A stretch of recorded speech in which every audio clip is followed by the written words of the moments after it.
So let's talk about two issues in pricing that are very important. One is the impact of discounting your price and its impact on profits. And then secondly, the issue of pricing through the channel. So let's start with the impact of lowering your price to try to increase price. All right, so what about the impact of price cutting on profits? Understand, for instance, that if I have a $100 product and it costs me $60 to produce, if I reduce the price by 20%, that is down from $100 down to $80, I have now, all of that discount has to come out of the profits. And so instead of now making $40 per unit, I'm only making $20 per unit. And so understand that when you cut prices, it has a major impact on profits. And in fact, we have a little formula here that shows you how that works. And this is the gross profit margin as a percent divided by the gross profit margin as a percent minus the price change percentage minus 1 equals the unit volume change needed to maintain the same level of profits. Now I know this sounds a little bit confusing, so let's walk through a quick example. Let's say that you sold 500 units at $100 of each and the cost of production is $60. If you reduce your price by 20%, that is down to $80, 20% off the original price, how many more units would you have to sell to keep the same level of profit? Okay, so to make this calculation, we need to start with our original gross profit margin. So our original gross profit margin was $40 divided by $100 or 0.4, 40%. That was our original gross profit margin.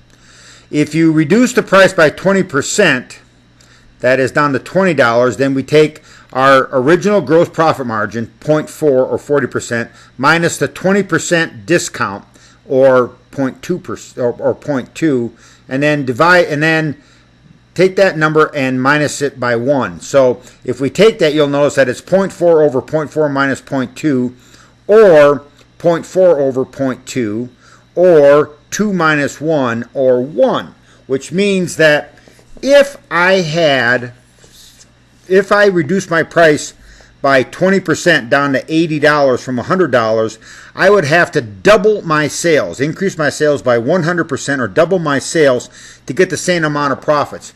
Now you can sort of intuitively think through this for a second. If I'm making $40 per unit on every unit I sell, and I reduce the price by $20 down to $80, now I'm only making $20 per unit. All right, so I was making $40 a unit. Now I'm making $20 a unit. How many more units do I have to sell? Well, obviously, twice as many units, or 100% increase in sales. So you can even intuitively understand that. To give you a little feel for that, what I've done here is developed a little chart for you. And the chart shows the price reduction on the left-hand column and the margins across the top. And inside the table then is the unit volume increase percentage needed to maintain the same level of profit for a price reduction. So let's say, for instance, that I had a 30% price reduction on something that had a 70% margin. That means, so for instance, I sell a product for $100 and I only cost me $30 to make it. All right, so I would be getting a 70% margin on that product. If I reduce the price by even 30%, I would have to get 75% more sales than the original amount just to break even in terms of profit, to maintain the same level of profit. So this table shows you this, and then later on in the pricing problems, we'll do one more problem so that you get a sense of this one more time. So the bottom line here to learn from this is that every single dollar that I reduce my price by comes out of profits. That's an important notion. The result means then that for most situations, the most likely thing to do is not reduce price if I'm trying to build or maintain profits. Now, pricing through the channel is really also important. So let me give you an example here. So I have a product that cost me $100 to make. The markup to the distributor is 30%, so I charge the distributor $130 for the product. The distributor marks it up by 35% to the retailer, That makes the product $175.50. And then the retailer marks it up 100% or Keystone markup to the end consumer. It's $351. So something that cost me $100 to produce now costs the retail customer $351. Suppose that my costs go up by $20. Now my manufacturing cost is $120. If my markup to distributor stays the same and my markup to the retailer stays the same and the markup to the end consumer stays the same, the price doesn't go up by $20. The price actually goes up by $70. That's right, a $20 increase in my costs might increase the price to the end customer by $70. Or in this particular case, it is in fact that 20% increase. So what happens if I'm able to reduce my price by $20? Well, if I'm able to reduce my price by $20 and maintain and I keep the same percentages, you'll see that my price goes from $351 down to $280, or in this case a 20% decrease overall. And of course, think about that. That's a big discount for end consumers. So so you need to understand how all that works.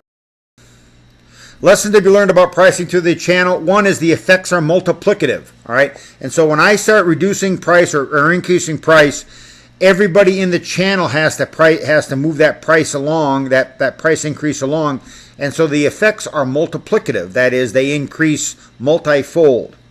So understand that a small change in costs or prices might mean to the end customer might mean a significant change in price to the end customer.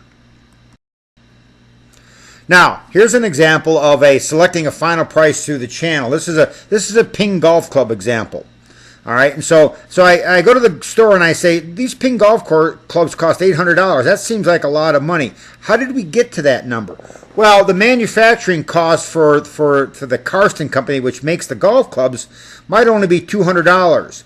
But then they get a 50% markup on retail price to the wholesaler. And then he gets a 30% markup on retail price to the retailer, and then the price to the end consumer is $800. All right, and so you'll notice that everybody made a profit in this, and everybody does some of the work in this, but a $200 set of clubs results in an $800 price.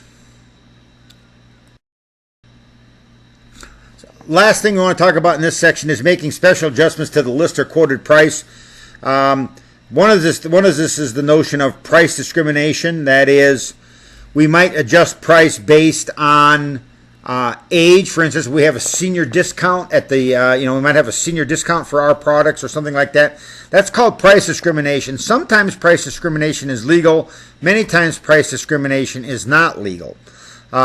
There is this notion of deceptive pricing, where where my price is in fact deceptive. There could be geographical pricing, where my pricing changes depending on what part of the world or the country I'm selling the product. And there is this notion of predatory pricing, where I try to charge prices that are so low that it runs the competition out of business. Now, your book talks about the five most common types of deceptive pricing practices, and you ought to be familiar with this. They include the famous bait and switch that we talked about before. It includes bargains conditional on other purchases, comparable value comparisons,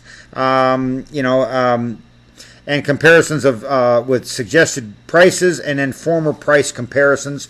And so these are things that, when you see any of these, it ought to raise a little red flag in your head saying, I wonder if that is in fact a deceptive pricing practice.